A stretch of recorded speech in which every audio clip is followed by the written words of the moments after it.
na tutakapokuwa tunaunga udugu, wathamini ndugu zetu.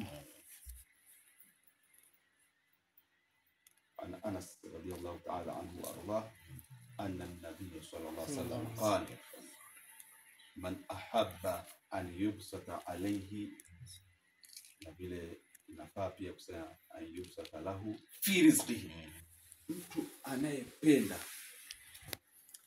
akunjuliwe katika riziki yake. Si watu wote wanahangaika kutafuta riziki. Hapa mtume anatufahamisha njia ya kukunjuliwa riziki. Anayependa riziki yake ikunjuliwe, iwe pana, Mwenyezi Mungu ambarikie katika kazi zake, katika kila jambo lake. Wa yunsa alahu fi athari, na arefushiwe katika umri wake. Kurefushiwa katika umri manake yani Mungu akuwafikie kuyafanya mambo mazuri, kuishi katika taa. Msaada uko katika nini? Faliyasil rahima, aunge udugu wake, kubarikiwa katika maisha.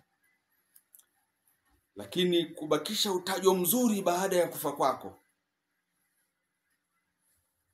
Tuunge udugu, tusiwakate ndugu zetu, tusiwadharau. Leo watu wamefikia mahala kusema kuliko kumsaidia huyu, yani ndugu yake, bora nimsaidie mtu baki. Haya ni mafundisho ya nani hapa?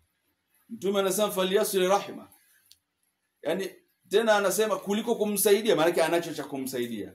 Kumbe hicho alichonacho kunahitajika kupatikane baraka na kiongezeke. Yeye anaondosha, hajui maskini ya Mungu. Anasema kuliko kumsaidia ndugu wa kuzaliwa naye au rahim, bora umsaidie mtu anajiangamiza huyu. Maana ni kinyume cha mafundisho ya Mtume, au sio bwana?